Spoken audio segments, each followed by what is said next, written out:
Բարև ձեզ, շնորհակալ եմ հրավերի համար։ Այո, դա մեր ազգի դժբախտությունն է, որ մեր պետությունը ղեկավարում է նյարդային մեկը եւ ազգային ժողովի ամբիոնը եւ առասարակ նիստերը երբեմն նմանվում են կրկեսի, իսկ նախընտրական շրջանում էլ ավելի շատ։ Նախ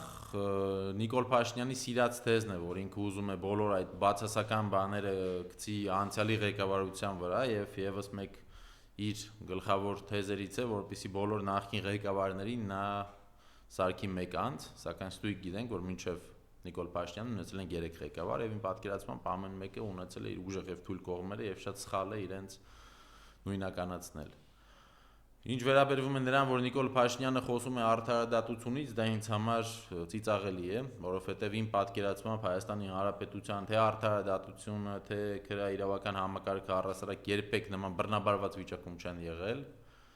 Մենք վերջի 1 ամսվա ընթացքում մի քանի անգամ առիթ ունեցանք տեսնել Նիկոլ Փաշինյանի, Ալեն Սիմոնյանի եւ մնացած ԿՊ-ականների իրական դեմքը, իրենց ատելությունը արցախցիների հանդեպ, իրենց ատելությունը երիտասարդների հանդեպ, իրենց անհարգանքը եկեղեցու հանդեպ եւ հավատացյալ մարդկանց հանդեպ, եւ նրանք որևէ իրավունք չունեն խոսել արդարադատությունից, որովհետեւ Ալեն Սիմոնյանը, որ քարոզարշավների ժամանակ քաղաքացիներին ասում է, որ դուք հիմա արդեն կարող եք ընդդիմադիր հայացքներ ունենալ եւ դրա համար ծես շուտել, ստում է, չեք կարող։ Ամեն ինչ կարող է ձեզ հետ պատահել, եթե դուք ունեք ընդդիմադիր հայացքներ։ Եվ այդ նույն Ալեն Սիմոնյանի ղեկավարած պետության մեջ դուք կարող եք տեսնել երիտասարդ տղան պարզապես ձեռը բարձրացնում է, հայտնվում է կալանավայրում ու հետո հսկայական հանրային ցասման եւ աշխատանքի արդյունքում տվյալ անձնավորությունը դուրս է գալիս ազատություն, իսկ օրինակ եթե Նիկոլի սրտի Հանրապետություն կուսակցության թաղապետը 10 հոգով մեկ բլոգերին, որը որ բացահայտում է կոռուպցիա, ծեծում են եւ հայոյում են, դրանից հետո միայն հենց այդ բլոգերն է հայտնվում, թե քաղմասում, թե ձերբակալվում։ Այս ամենը ցույց է տալիս, որ Հայաստանում արդարադատություն չկա, Հայաստանում օրենքները գործում են բացառապես ընդդիմադիրների դեմ, այսինքն փոքր արարքը կարող է որակավորվել իբրև մի մեծ հանցագործություն, եթե դու ընդդիմադիր ես։ Իսկ եթե պրոիշխանական ես, քո արած մեծ հանցագործությունը որևէ պատասխանատվության չի ենթարկվելու, որովհետև դու սատարում ես գործող ռեժիմին։ Ինչ վերաբերվում է այսօրվա ձերբակալություններին, ճիշտ ասած չեմ տիրապետում դետալներին, թե ինչ ոնց, բայց կարող եմ մեկ բան ասել, որ գործող ռեժիմը ամեն կերպ փորձում է բոլորին սարքել կոռուպցիոներ, թալանչի եւ օրինախախտ,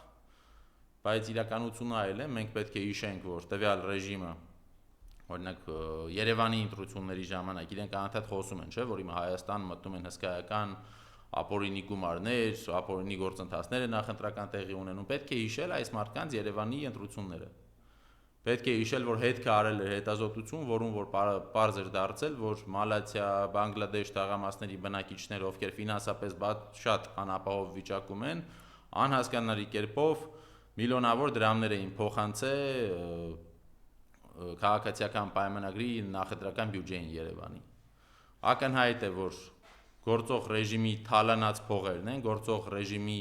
հետ ասոցիացվող օլիգարխների փողերն են, որոնք պարզապես աղքատ մարդկանց անուններով մուտք է արվել, որպեսզի իրենց անունները չերևա։ Եվ բնականաբար այդ բոլոր փոխանցումները եւ առասարակ բոլոր բանկային անհասկանալի երևույթները ԿՊ-ի հետ կապվող վերաբերվում են հենց ԿՊ-ական ամենապաշտոնապես առնվազն ամենահարուստ ԿՊ-ականին։ Մենք այս օրերին տեսնում ենք այնպիսի անհամապատասխան եւ անտրամաբանական հայտարարություններ եւ երևույթներ, որ մենք հասկանում ենք, որ գործող իշխանությունը ամբողջապես գետնից կտրվել է, իրանք չեն տիրապետում իրականությանը, մենք տեսնում ենք, որ մարդ, ով քաղաքացիական պայմանագրի падգամավոր է, ով որ քաղաքացիական պայմանագրի կրկին ասում եմ, պաշտոնական առնվազն տվյալներով ամենահարուստ մարդն է, այդ մարդը ասում է, որ նա չի ուզում, որ պետությունը ղեկավարեն հարուստ մարդիկ։ Այդ ժամանակ հարց է առաջանում, ինչու է տվյալ անձնավորությունը ակտիվ քաղաքականության մեջ, հարց է առաջանում, ինչու է նա падգամավոր, եւ այդ ինչպես է ստացվում, որ նա դեմ է օլիգարխիա գիծ պետություն համագործակցությանը, բայց եթե հիմա օրինակ ստուգենք բազում պետական պայմանագրեր, հակառակ կողմում կտեսնենք հենց տվյալ անձնավորության հետ կապ ունեցող կազմակերպությունների անուններ։ Ցավոք սրտի ապրում ենք մի իրականության մեջ, որում որ մենք պետք է հասկանանք, որ մենք չպետք է հավատանք մեր ականջներին եւ պետք է բացառապես կարողանանք վերլուծել փաստեր եւ կարդալ։ Թվեր, փաստեր, ամենը ինչը որ անցյալի ԿՊ-ի արած աշխատանքի արդյունքը իրական ցույց է տալիս եւ ապացուցում է թե ինչ կործանարար են այս մարդիկ։ Միայն խոսքերով չէ, միայն այս տեխնոլոգիաներով չէ, ես հասկանում եմ ԿՊ-ն ունի հսկայական ադմինիստրատիվ ռեսուրս,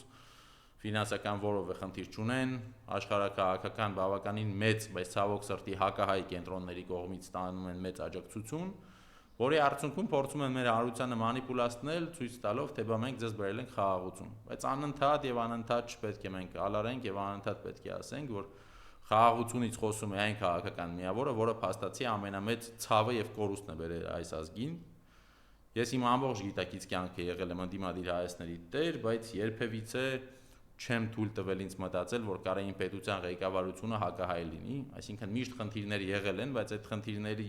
զատ մենք տեսել ենք, որ մենք ունեցել ենք թե ուժեղ դիվանագետներ, թե ուժեղ բանակի գեներալներ եւ այդ բոլոր մարդկանց միավորել է մեկ բան, որ իրենք հայ են եւ Հայաստանը իրենց համար սրբություն է։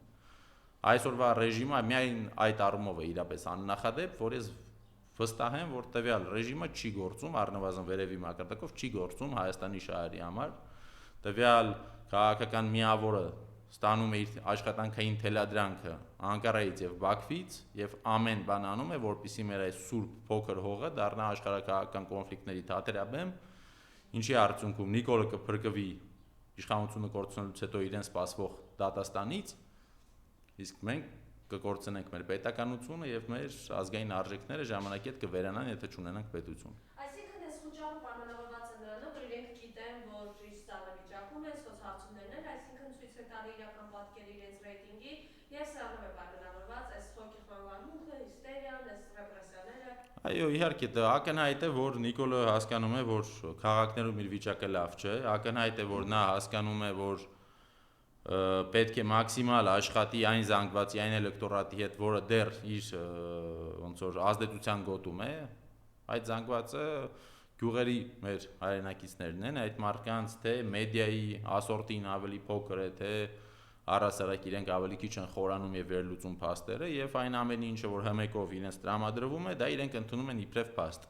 Հիմա սովորական մի արտար գյուղացի մարդ, որ անընդհատ տեսնի, որ ընդդիմադիրները ստեղ եւ այնտեղ մարդկանց կաշառել են, էս են առաջարկել, են առաջարկել, բնականաբար այդ մարդիկ ասելու են, չէ, սա ոնց որ էլի գալու են նախքին բոբո բաներ անեն, բայց փաստը այն է, որ բոլոր հանցագործությունները եւ բոլոր ընտրակեղծիքները այսօր հենց դրանց ղեկավարը քաղաքացիական պայմանագիրն է, որտեղ կրկին եմ ասում, նայեք բոլոր անցած ընտրությունները, այն թիմ ընտրությունները, որոնց որ հաղթել է ընդդիմադիր մարդ, պարտադիր տվյալ անձը դարձել է հանցագործ, որովհետև հայտնվել է կալանավայրում։ Տեսեք այն բոլոր հմտությունները եւ հնարքները, որոնք որ նրանք օգտագործում են, որպեսզի դաղալ խաղ խաղան եւ հասնեն վերարտադրման։ Հիշեք Էջմիածին քաղաքը, որ պարզապես հասկանալով, որ քաղաքի ներսում ունեն խնդիր, մի ամբողջ գյուղական համայնք կպցրեցին Էջմիածնին, որպեսզի ստանան իրենց ուզած արդյունքը։ Երևանում այդքան խախտումներ, այդքան տարատեսակ հետընտրական, նախընտրական կեղծիքների արդյունքում միևնույնն է չկարողացան հասնել իրենց ուզած ռեզուլտատին, ստիպած գնացին համագործակցության մի խմբակցության հետ, որը բարի բուն իմաստով այդ խմբակցությունը իր քվեն ստացել էր Նիկոլին հայոյելու հաշվին։ Բայց այդ մարդիկ քանի որ չունեն որևէ կարմիր գիծ, որևէ լիմիտ, որը որ տեսնում են այդ դրանից ավել իրենք իրենց թույլ չեն կարող տալ նվաստանալ, այդ մարդիկ ունեն մեկ նպատակ՝ վերարտադրվել ցանկացած գնով։ Լինի դա Վարդան Ղուկասյանի հայոյանքը ընդունելը, թե մնացած ամեն ինչը։ Այսօր մենք տեսնում ենք, որ իրենք փաստացի անընդհատ հենվում են այն թեզի վրա, որ նախկինների ժամանակ եղել են արատավոր բարքեր, բայց փաստը այն է, որ այսօր այդ արատավոր բարքերը կան եւ շատացել են, եւ նաեւ մեկ այլ փաստ կա, որ այդ իրենց ասած այդ 10 ովչիկները, այդ նախընտրական այդ հանցագործները, դրանց 90% այսօր, որոնք այն ժամանակ նախկին իշխանությունների համար էին աշխատում, այսօր ԿՊ-ական են։ Եվ դա ամենակործանարար մարդու տեսակն է մեր ազգի համար, մեր պետականության համար, նրանք, ովքեր ամեն անգամ պատրաստ են գործող իշխանությունների ոտքերը լվալ եւ ջուրը խմել, չունենալով որևէ սկզբունք թե դիմացին ով է, ինչի է ծառայում, ինչ նպատակներ ունի եւ որ աշխարհակահաղական գիծն է նա ընդունում։ Այս մարդիկ պարզապես տեղական այդ մակարդակով ուզում են ունենան իրենց կոմֆորտը եւ արդեն ցավոք սրտի երկար տարիներ սովորել են թե ոնց է պետք շողոքորթել գործող իշխանությանը, որպեսզի ունենան պաշտոն, կոմֆորտ, դրա դիմաց վաճառեն սեփական բնակչության համայնքի երեխաների ապագան գործող թրքահապատակ ռեժիմին։ Մենք տեսնում ենք, որ օրինակ ես այս Նիկոլենց քարոզարշավը, որ իրանք սկսել են ժամանակից շուտ, մենք տեսնում ենք, որ քարոզարշավի մեջ եղած ընդհանրումները ապացուցում են, որ Նիկոլը չունի այսօր ակտիվ լավ ռեյտինգ, որովհետև այն բոլոր բեմադրումների շրջանակներում պատկերացրեք ամեն անգամ որ մարզ է գնում, քանի մեքենա է երդ տանում, ինչքան սեփական այդ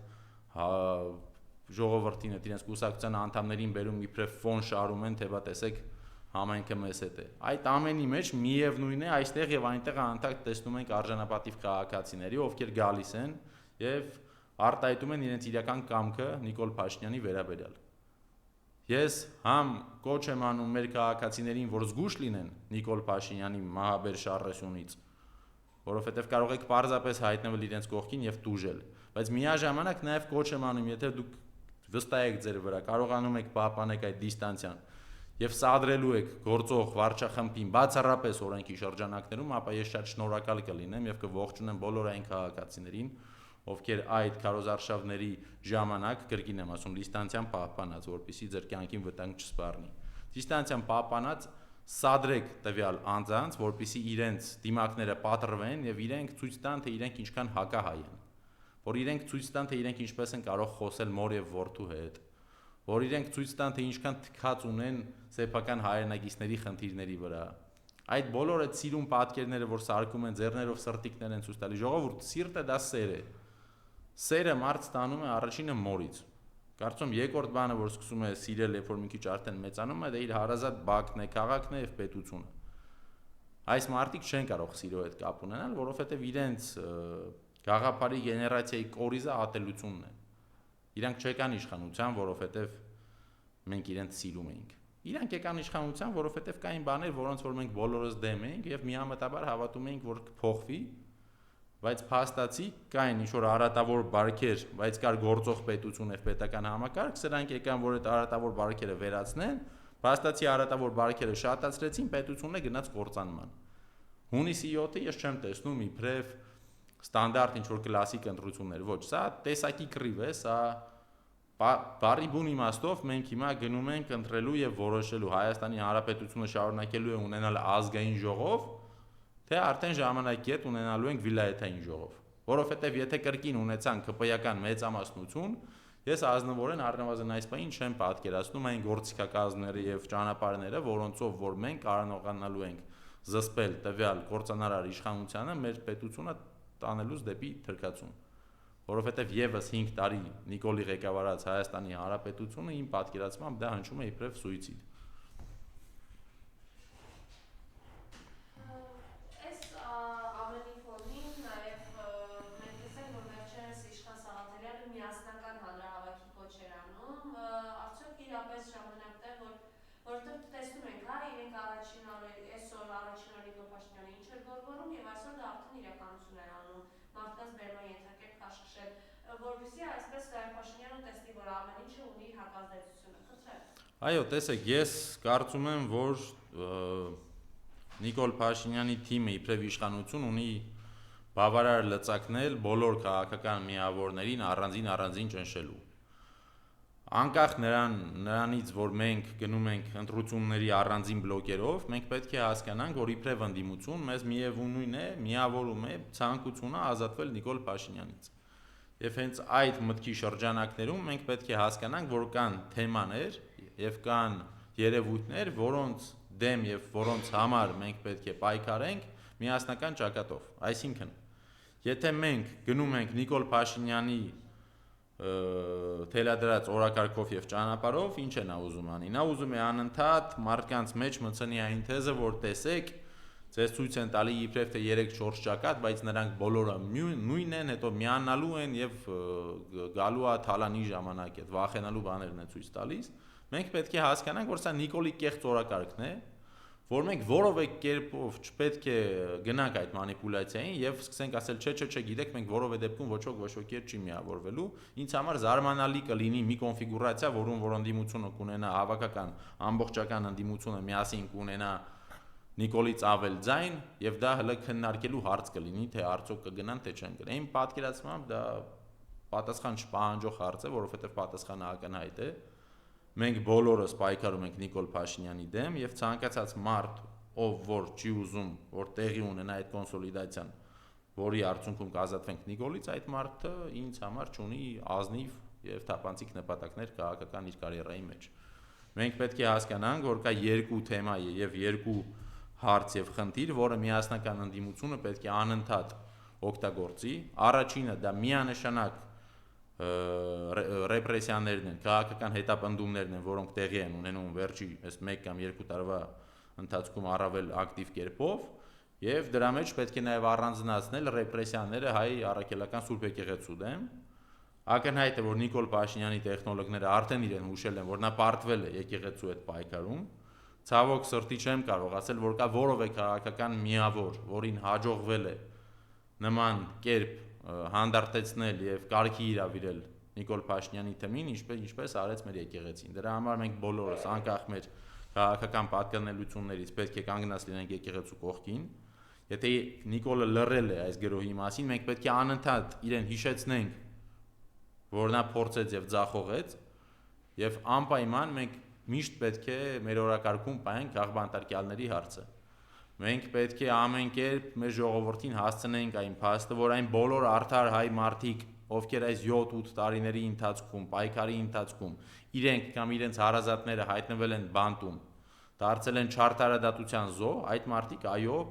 պետությունը պարտավոր է լինելու հոգալ այս մարդկանց մասին, նախ վերականգնել իրենց ազատությունը եւ դրանից հետո արդեն սկսել process-ներ, որից հետո տվյալ անձին կհասկանան, որ երկրում տեղի ունեցել իշխանափոխություն եւ իրենց իրավունքները այլևս առաջնահերթություն են մեր պետության համար։ Եվ քաղաքային խնդիրներին գանք, ուսում եմ պատկեր ուղարկի դիտենք։ Ես իսակովնա թե նայեք, դստել նայեք, չեմ անում, ինչ են անում, այս պրոկե սակել են, գիշերվա հազարի ասվատ են անում մարդիկ, նայեք էլ ասվատ, այս անձրևին ասվատ, նայեք, հլը ջուրը նայեք մեջին, մարդիկ ջրի մեջ ասվատ են անում, Մարդաբոյու խոսեր, ասվալտ են անում, խնդրեմ ես մասով ձեր տեսակետը, սա մի թեմա է, որով Փաշինյան ասվալտը գիտեք ասվալտը ասվեր Փաշինյանը, խնդրեմ։ Տեսեք, Տիգրան Ավինյանը եւ առասարակ մնացած բոլոր թիմ ղեկավարները իրենք Նիկոլ Փաշինյանի քաղաքական ժառանգներն են, ներկայացուցիչներն են, դրա համար երբ դու ունես Նիկոլ Փաշինյան, որը կարողանում է 2 ամսվա տարբերությամբ սկզբում ասել ինչու ենք թոշակ տալիս, դա բեռա, բայց մարդու կյանքում այդ 10,000-ը բան չի փոխելու, դրանից 2 ամիս հետո նախընտրական փուլում արդեն գնում է հենց այդ 10,000-ը բարձրացնելու, նույնն էլ Ավինյանենք են։ Այս մարդիկ մենք հավաքանու նիստերի ժամանակ դեռ երբ ես հավաքանու անդամ եմ, հիշում եմ, մի քանի անգամ եղել է բարձրացել ենք հարց, թե այս կամ այն հասցեով ինչու ասֆալտը արված չէ, նրանք ասել են, գիտեք, հիմա եղանակային պայմանները լավը չեն, դրա համար որպեսզի չմզխենք ռեսուրսը, պետք է սպասենք ավելի բարենպաստ եղանակի, ավելի չոր պայմանների, որ անենք ասֆալտ։ Ու հիմա տեսնում ենք, որ հսկայական աշխատանք, որը ես կրկին չեմ հասկանում ինչու են ընտրել այս պահին անեն ու ինչու են որոշել ցենց երկար միանգամից կիլոմետրներով փողոցը կտրել, որպեսզի հետո շաբաթներ շարունակ լինեն խցանումներ։ Մենք տեսնում ենք, որ Երևան քաղաքը ղեկավարում են եւ կառավարում են մանկամիտ մարդիկ, այսինքն կոորդինացված գաղափարի ռազմավարության մշակում չկա։ Ինչ որ մեկը գալիս է Ավինյանի թիմից ասում է ստեղ էս անենք, այն մյուսը գալիս է ասում է ստեղ են անենք, ու իրանք ժամկետները, տարածքները, հասցեները նույնիսկ իրար կողք չեն դնում, որովհետև մենք կարող ենք հիմա գնալ Երևան փողոց, Երևան քաղաքի Ամիրյան փողոց, կոնկրետ հիմա այդ փողոցը որոշել են ասենց ոտից գլուխ թարմացնեն։ Ամիրյան փողոցի այդ մայթերը դեռ սովետական ժամանակների աշխատանքեր եւ բավականին որակով լավ աշխատանք էր։ Մի 2-3 տեղ կար, որտեղ ածրևի ժամանակ թեթև շարժվում էր, դա կարելի էր շատ հեշտ կեսօրվա աշխատանք է ֆիքսել տակը, անցնել առաջ, բայց իրենք ամբողջ փողոցը քանդել են, բազում նորմալ ծառեր այդտեղից կտրել են, չգիտեմ ինչ են արել, հսկայական միջոցներ են դրել այդ փողոցի այդքան մասը թարմացնեն։ Բայց եթե այդ փողոցից օրինակ Կողբացիով շարունակես դեպի ներքև կտեսնես հսկայական փոսեր։ Եթե այդ փողոցով գնաս Կողբացիով հասնես Խորենացի, կտեսնես որ Խորենացին եւ Ամիրյանը չես հավատա, որ նույն քաղաքում, նույն վարչական շրջանում նման կարևորություն ունեցող փողոցներ են։ Մեկի վրա հսկայական գեներալ աշխատանքներ են արվում, մյուսի վրա որևէ աշխատանք չի արվում։ Իսկ այդ գծանշումները, որ ամիսը մեկ անում են, հետո փոշմանում են, տեսնում են, որ սխալ են արել, ջնջում են, նորմալ չեն ջնջում, կողքը ուրիշ բան են գծում, քաղաքացիներն է հա քշում ու հա ու գանվում են, չեն հասկանում, այդտեղ մեքենան կայանել կարելի է թե չէ, կարմիր գիծ կա թե դեղին գիծ, երկու գիծի իրար կողք գծած։ Այս ամեն ինչի ֆոնին հասկանալի է դառնում, որ այս մարդիկ աշխատում են սենց օթից եկած գաղափարներով եւ չկա կոորդինացված աշխատանք։ Այսինքն, եթե դու ստանում ես իբրև քաղաքային բյուջե X գումար, դու բաշխում ես այդ գումարը վարչական շրջանների մեջ, վարչական շրջանները եւ առասարակ քաղաքապետարանը պարտավոր է մի հատ հետազոտություն անել ընդհանուր խնդիրները հավաքագրել, հասկանալ որտեղ են ամենաթույլ կողմերը, ամենակարևոր օրասական խնդիրները եւ այդ միջոցները ուղղել տվյալ խնդիրները լուծելու վրա։ Բայց մենք տեսնում ենք, որ այս մարդիկ ինչպես մնացած ամեն ինչում քաղաքային հարցերում եւս ուզում են ուղղակի sense մակերեսային գեղեցիկ պատկեր ստանալ։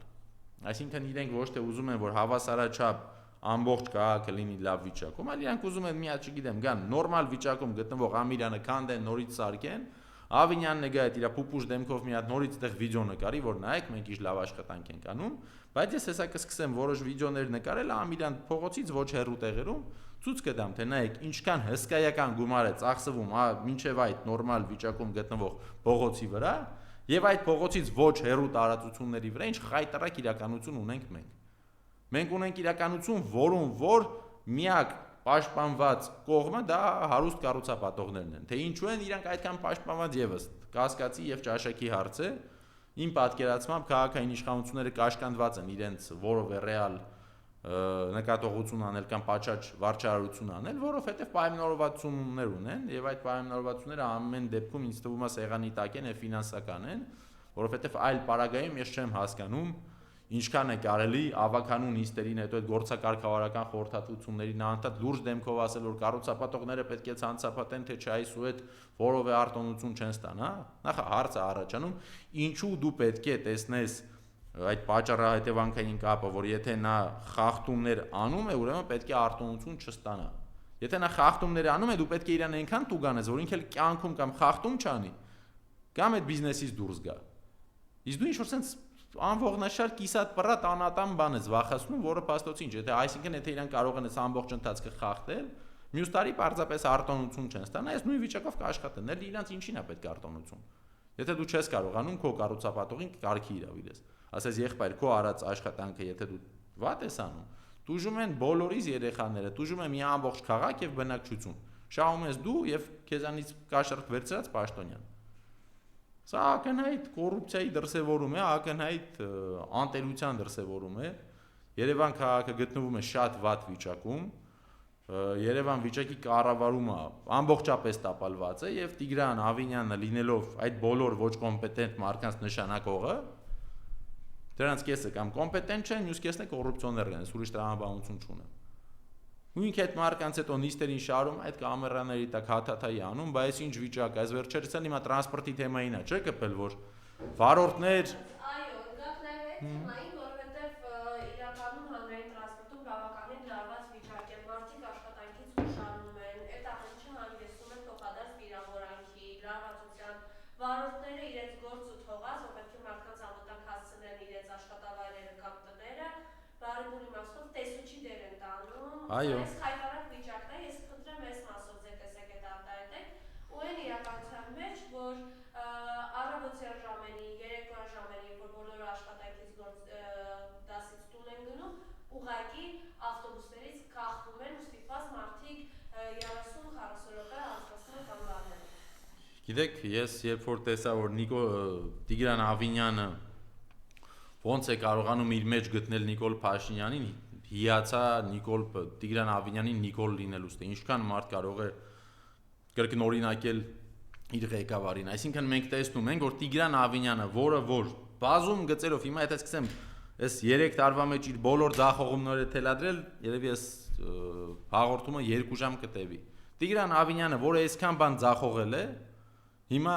վարորդներին ասում է, վարորդներ ջան, ես ձեր կողքին եմ, թույլ չտաք, հանգարց մարդիկ նստեն եւ չվճարեն։ Վարորդներ ջան, հիշում եք, չէ՞ իրանք ոնց են ձեր կողքին։ Մինչեւ ցույց չարեցիք միտինգ, ձեր զուգարանները չէին սարքում կանգառներում, կանգառների այդ վերջնակետերում։ Հիշում եք, չէ՞ հիմա ավտոբուսների համարները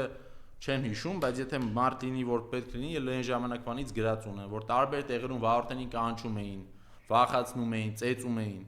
Մարդիկ ում միակ ֆունկցիան A կետից B կետ մեքենան անվտանգ տեղաշարժելն է, այսօր ինչ որ այդ մարկանցից 2 անգամ ավելի երիտասարդ, ոչ մի բանի չմասնագետ, փողկապները հակած իշխանությունը երկնքից ստացած ոմանք եկել են փոփոխություններ են արել, անունը դրել են բարեփոխում, որի արդյունքում քաղաքը կատվածահար է լինում, խցանումները լիքը, փոսերը լիքը, մարդիկ ժամերով սպասում են կանգառներում եւ դրա հենց պատճառով մարդիկ չեն ուզում վճարել, այդ մարդիկ հանցագործներ չեն, ժուլիկներ չեն, այդ մարդիկ պարզապես դեմ են, դա իրենց քաղաքացիական դիրքորոշման արտահայտման ձևն է, ասում են Տիգրան Ավինյան եւ Նիկոլ, դուք չեք արել այն բարեփոխումը, որից հետո իրավունք ունեք մեզանից գումար պահանջելու։ Այդ ոնց է լինում, որ գումարները չի հերիքում 100 դրամով տրանսպորտ ապահովելուն, բայց հերիքում է, ասենք Նիկոլին ու Ալենին ու Ավինյանին նոր մեքենաներ առնելը, բոլոր նախարարներին մեքենաներ առնելը։ Այդ ոնց է որ խցանումները ասում եք պետք է լուծել կարմիր գծերի թանկացումով, կարմիր գծերը թանկացնում եք, խցանումները չի լուծվում։ Դրանից հետո նաև դատարանում ապացուցում ենք, որ ձեր թանկացումն ապօրինի է, նույնիսկ դրանից հետո այնքան երես նամուս չեք ունենում, ընդունեք ձեր սխալը նահանջի քայլանեք։ Սկսում եք ինչ որ դատական մանիպուլյացիաներով անընդհատ բողոքարկելով եւ միտումնավոր սխալ թղթեր մուտք անելով, ուղղակի հետաձգել արդար դատարանի վճիռը։ Հենց այդ արդար վճռի արդյունքում երևանցիները ստանալու են իրենցից գողացված գումարները, որը Տիգրան Ավինյանն եւ իր թիմը ապօրինության արդյունքում գողացել է երևանցիներից։ Եվ այս ամենի ֆոնին վերջում տեսնում եք Տիգրան Ավինյանը գալիս է ասում է այն անձիկ, ովքեր որ չեն վճարում ավտոբուսի իրենց ուղևորը դարձել են բեռ մեր բոլորիս համար։ Տիգրան Ավինյան, մեր բոլորի համար դուք եք բեռ դարձել։ Թե քաղաքային, թե համապետական, թե աշխարհաքաղաքական իմաստով։ Դուք մեծագույն բեռ եք, այնպիսի բեռ եք, որից հոտ է գալիս, այնպիսի բեռ եք, որ մեր վրայից գցենք այդ բեռը, դեռ հələ շաբաթներ եւ տարիներ այդ բեռի հոտը գալու է, դրա համար ինչքան շուտ ձեզանից ազատվենք, այդքան հույսերը ավելի մեծ են, որ մի օր այդ հոտը կանցնի, որտեւ այս գարշահոտը, այս մթնոլորտը, որը ստեղծել եք մեր հանրության մեջ, այդ քո ղեկավարը, որ այսքան պարակտել է հայ ազգին, որ այս մարդիկ մի տան մեջ իրար հետ չեն կարող լեզու գտեն ձեր արած այս պարակտման արդյունքում, այդ քեզ հերիք չի, որ դեղերը չխմած ընկնում է ավտոբուսներում, մետրոներում, կանանց սադրում, որ հավատացյալ երիտասարդներին մտնում է իրենց պատարակը հարամանում, հետո տանում է կալանավայր, այդ քեզ հերիք չի, մի հատ էլ հիմա վարորդներին բան ես ասում, բայց չվճարողներին թույլ մի տվեք, մինչև վերջ ձեր հետևը կայնացեք, դուք որ պաշտոն չունենաք, դուք ում հետևը կարող եք կանգնել, կամ ում կարաք ինչով դուք օգնեք, այ անօգնականներ, մինչև 2018 թիվը դու քո հայտը կարացել ես մի հատ հեծանիվ կայնացնես չգանացեն տարստեից։ Այս բոլոր խեղճ մարդիկ, այս խեղճերի այս խումբը, որ եկավ իշխանության, իմ նման միամիտների գլխավոր հույսը այն էր, որ դուք այս կյանքում այնքան եք անարդար տեղը, համ ծեծկեր է, համ վիրավորվե, համ ձեզ խեղճացած զգացե, որ հիմա որ դուք եկել եք իշխանության, այդ սաղ այդ տրավման ունենալով կհիշեք, թե ինչ վատ է անարդար աշխարհը, ու կփորձեք հենց անեք, որ մյուս սերունդների մեջ ձերպես խեղճ մարդիկ չմեծանան, կամ եթե ձերպես է խեղճ լինեն, գոնե հանգիստ միշտ միջավայրում մեծանան, բայց չէ, ինչ եղավ, պարզվեց ոչ թե դուք թալանին եք դեմ, այլ դեմ եք նրան, որ թալանի մեջ ձեր փայը չունեք, ոչ թե լկտիությանն եք դեմ, այլ դեմ եք, որ լկտիությունից տուժողն եք դուք։ Այն մի հատ վիդեո կա, որ չգիտեմ որտեղ է, կարծեմ Մալացիա Սեբաստիայանը, որ մի 6-7 հոգի իմ քայլականներով գնացել են ընտրություններ ա, տոլի ինչա, չգիտեմ, բան են խոսում, Տիգրան Ավինյանի Նիկոլը բան, սա կանգնած է մի 7-8 հոգով, մի երկու հատ ոստիկան է կայնած ու երկու հատ է թաղի տղեկից է կայնած ու ոնց ուզում խոսում են ես մեր այսօրվա այս դուխավիկների հետ։ Սրանք էս հենց խեղճացած կայնած բերանները ջուրարած մի բան չեն խոսում, հենց պտտվում արդեն այդ տղաները գնում են ոստիկաններն իրենց ուղեկցում են, Ավինյանը ասես ֆռում է, սմարլով է, աբարզետ են եղել լրիվ օրը ցերեկով։ Այդ աբարզետ լինելը պարոն Ավինյան, որպեսզի հիմա փորձեն հետո, չգիտեմ, Վիկիպեդիայով կամ Google-ով կամ ChatGPT-ով գրեն, տվեք աբարզետ լինելու դասական օրինակ, ինչպես կարող է գառնուկը դառնալ գայլ, այդ ChatGPT-ով հավաքես ձեր նկարներն է բերելու։ Ձեզանից նախկինում ավելի խեղճ, ներկայում ավելի հղպացած եւ սեփական ժողովրդի հանդեպ լկտիացած իշխանություն երբևիցե մենք չենք ունենալու։ Դուք եք ու ձեզանից հետո կամ կունենանք նորմալ Հայաստան կամ Հայաստանը այլևս չի լինի։ Ու դրա համար սիրելի հայրենակիցներ, խնդրում եմ բոլորիդ, եւ նաեւ պահանջում եմ։ Միայն իմ ծնողները եւ երեխաները չեն ապրում այս երկրում, դուք եք նաեւ նույն իրավիճակում։ Հունիսի 7-ին գնացեք ընտրությունների, մի հավատացեք, որ ոչ մի բան չի կարող փոխվել, որ ամեն ինչ արդեն խոսացած է, ոչ, ամեն ինչ խոսացած այդ թեզերի իմաստը այն է, որ դուք չգնաք ընտրության, Նիկոլը իր ֆիքսված այդ ադմինիստրատիվ ռեսուրսի ձայն ու կարողանա ներկայացնի որպես 30%, ու մի քիչ է վրայի ձայն փախցնի ու կրկին վերարտադրվի։ Իսկ եթե բոլորդ գնաք ընտրատեղամաս եւ ընտրեք ընդդիմադիր ուժի, որը ռեալ շանսեր ունի մտնելու խորհրդարան, վստահեցնում եմ ձեզ այդ ընդդիմադիր ուժերը պարտավորված են լինելու ձեր բոլորի նկատմամբ եւ ձեր բոլորի հանդեպ, վերջում անելու են ճիշտ քայլերը եւ հեռացնելու են այս թրքապատակ ռեժիմին։ Շնորհակալություն։